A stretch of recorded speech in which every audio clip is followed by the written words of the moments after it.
आज के इस वीडियो में हम लोग देखेंगे क्लास 10th हिंदी गोधूली भाग 2 का अध्याय संख्या 7 हिरोशिमा। अध्याय संख्या 7 में पढ़ना है हम लोगों को हिरोशिमा।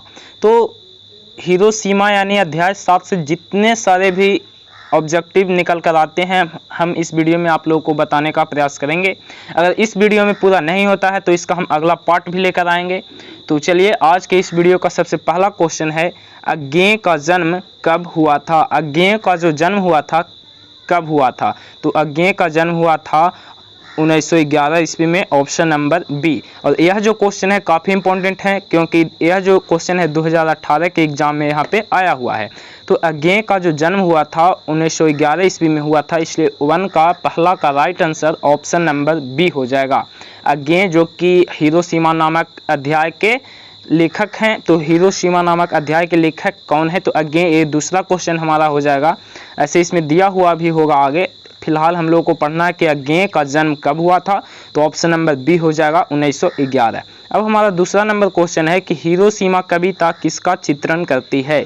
हिरोशिमा जो कविता है किसका चित्रण करती है? तो आधुनिक सभ्यता की दुर्दांत मानवीय विभीषिका का, आधुनिक सभ्यता की दुर्दांत मानवीय विभीषिका का जो है चित्रण करती है। तो दूसरा का right answer option number D हो जाएगा। और यह भी जो क्वेश्चन है काफ़ी इंपॉर्टेंट है क्योंकि यह भी क्वेश्चन 2018 के एग्जाम में आया हुआ है।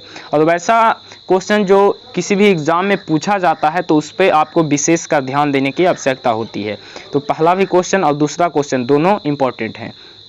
अब हमारा तीसरा नंबर क्वेश्चन है कि हिरोशिमा के कवि कौन हैं? हिरोशिमा के जो कवि हैं वो कौन हैं? तो आपको हमने पहले भी बताया कि यह जो क्वेश्चन होगा आगे दिया होगा और आपके तीसरा नंबर क्वेश्चन में ही वह क्वेश्चन देखने को मिल जाता है। तो हिरोशिमा के कवि कौन है? तो इसका राइट आंसर हो जाएगा ऑप्शन नंबर सी। और यह भी जो क्वेश्चन है 2016 के एग्जाम में आया हुआ है। यहाँ पे देख सकते हैं, हम यहाँ पे दर्शा दिया जाता है कि यह जो क्वेश्चन है किस एग्जाम में आया है। तो हिरोशिमा के कवि कौन है? तो ऑप्शन नंबर सी हो जाएगा, अज्ञेय जी हैं। हिरोशिमा के कवि अज्ञेय जी को कहा गया है। अब 4 नंबर क्वेश्चन है कि अज्ञेय का जन्म कब हुआ था? अज्ञेय का जो जन्म हुआ था कब हुआ था? तो इसका सही आंसर हो जाएगा 7 मार्च 1911। अज्ञेय का जन्म 7 मार्च 1911 ईस्वी को हुआ था। तो 4 का जो राइट आंसर हो जाएगा ऑप्शन नंबर सी हो जाएगा। अब हमारा 6 नंबर क्वेश्चन है कि अज्ञेय का मूल निवास कहाँ पर था? अज्ञेय जो है जो कि हिरोशिमा के कवि हैं, तो इनका मूल निवास जो था कहाँ पे था? तो इनका मूल निवास पंजाब में था, जो हरियाणा में भी पड़ता है। तो अज्ञेय का मूल निवास पंजाब में था। तो 6 का जो राइट आंसर हो जाएगा ऑप्शन नंबर ए हो जाएगा, पंजाब में। अज्ञेय का मूल निवास पंजाब में था। तो इसका right answer option number A हो जाएगा। अब हमारा 7 नंबर क्वेश्चन यहाँ पे कहता है कि अज्ञेय के पिता का क्या नाम था? अज्ञेय के जो पिता का नाम था वो क्या था? तो अज्ञेय के पिता का नाम हीरानंद शास्त्री था। अज्ञेय के पिता का नाम हीरानंद शास्त्री था। तो इसलिए 7 का जो राइट आंसर हो जाएगा ऑप्शन नंबर बी हो जाएगा। अज्ञेय के पिता का नाम हीरानंद शास्त्री था। अब हमारा 8 नंबर क्वेश्चन है कि अज्ञेय की मृत्यु कब हुई थी? अज्ञेय की जो मृत्यु हुई थी वो कब हुई थी? तो अज्ञेय की मृत्यु 1987 ईस्वी में हुआ था। तो 8 का जो राइट आंसर हो जाएगा ऑप्शन नंबर ए हो जाएगा। अज्ञेय की मृत्यु 1987 ईस्वी में हुआ था। तो 8 का right answer option number A हो जाएगा। अब हमारा 9 नंबर क्वेश्चन कहता है कि हिरोशिमा जो है अज्ञेय के किस काव्य संग्रह से संकलित है? जैसा कि आप सभी जानते हैं, जो कवि होते हैं उनका 1-2 रचना नहीं होता, जबकि बहुत सारे रचने होते हैं। तो उसी प्रकार से कहता है कि हिरोशिमा जो यह कविता है वो अज्ञेय के किस काव्य संग्रह यानी रचना से लिया गया है? तो जो हो जाएगा इसका आंसर वो हो जाएगा ऑप्शन नंबर ए, सदा नीरा।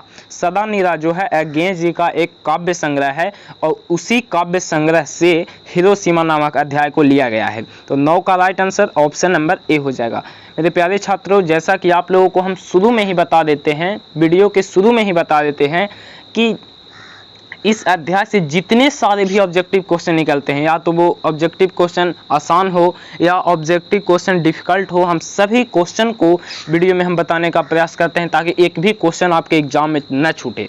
और जैसा कि आप सभी जानते हैं, हमारा जो यह चैनल है स्पेशल ऑब्जेक्टिव क्वेश्चन का चैनल है। तो 9 का जो राइट आंसर हो जाएगा option number A, Hiroshima again के किस काव्य संग्रह से संकलित है। तो ऑप्शन नंबर ए हो जाएगा सदा नीरा। अब हमारा 10 नंबर क्वेश्चन कहता है, यहाँ पे देख लेंगे, थोड़ा स्क्रॉल कर देते हैं। 10 नंबर क्वेश्चन है कि अज्ञेय को किस भाषा का ज्ञान था। अज्ञेय को जो ज्ञान भाषा का ज्ञान था वो किस भाषा का ज्ञान था। तो उनको जो ज्ञान था अंग्रेजी का भी था, फारसी का भी था और तमिल का भी था। और ऑप्शन डी में है उपयुक्त सभी। तो अज्ञेय जी को जैसा कि हमने कहा कि अंग्रेजी का भी ज्ञान था, फारसी का भी ज्ञान था, तमिल का भी ज्ञान था, हिंदी का भी ज्ञान था। तो यहाँ पे ऑप्शन में एक दिया है कि उपयुक्त सभी। तो 10 का right answer option number D हो जाएगा। अज्ञेय को अंग्रेजी, फारसी, तमिल, हिंदी सभी भाषा का ज्ञान था। तो 10 का right answer option number D हो जाएगा। अब हमारा 11 नंबर क्वेश्चन कहता है कि हिरोशिमा में सूरज कहाँ से निकला था। हिरोशिमा जो अध्याय आपने अगर पढ़ा होगा तो वहाँ में सूरज का जिक्र किया गया है, सूरज। तो कहता है कि हिरोशिमा में सूरज कहाँ से निकला था।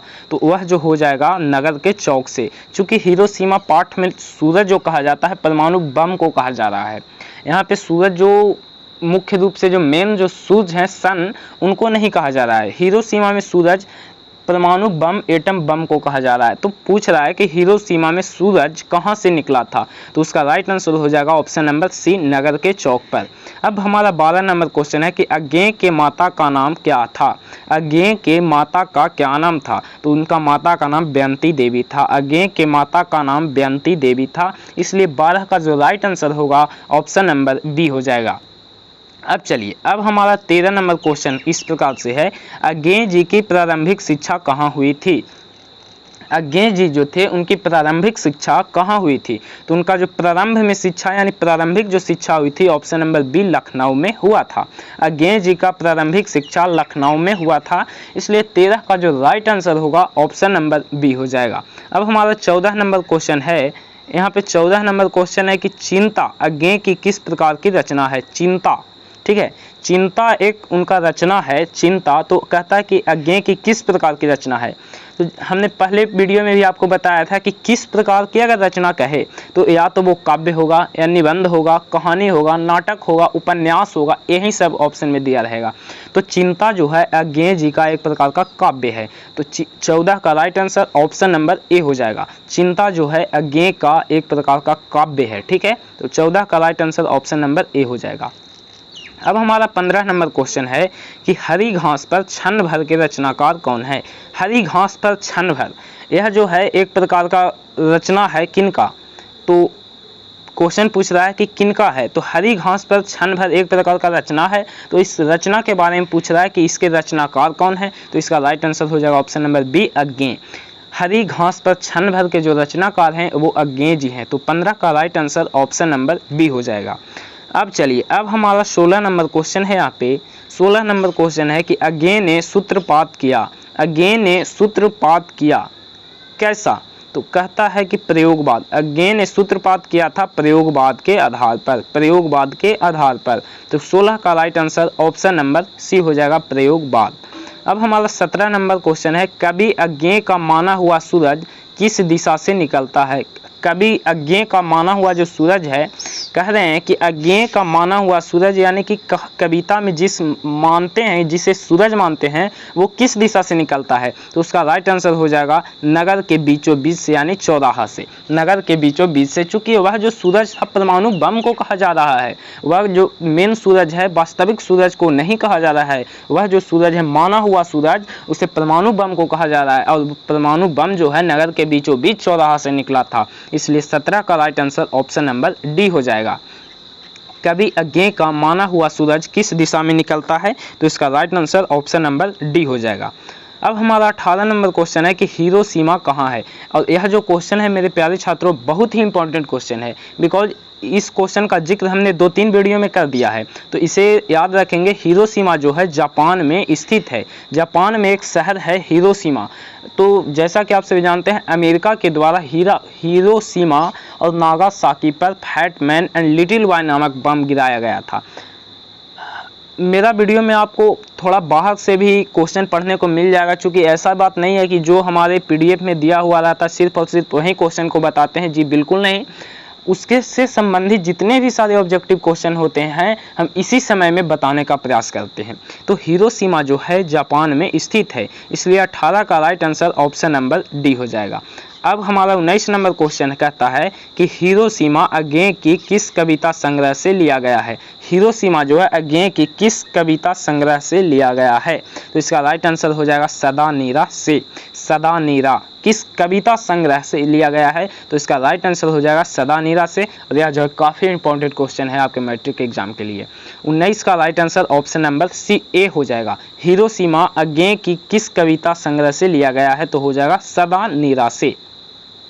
अब हमारा 20 नंबर क्वेश्चन कहता है कि साखी का अर्थ क्या होता है। साखी का जो अर्थ होता है क्या होता है, तो साखी का अर्थ गवाही होता है। जो कहते हैं ना कि चलिए भाई कोर्ट में थोड़ा गवाह बन जाइए, गवाही दे दीजिए, वही गवाही की बात कर रहा है कि साखी का जो अर्थ होता है वो गवाही होता है। ठीक है, तो 20 का right answer option number B हो जाएगा। साखी का अर्थ गवाही होता है। यह भी जो है आपके मैट्रिक परीक्षा के लिए बहुत ही इंपॉर्टेंट क्वेश्चन है।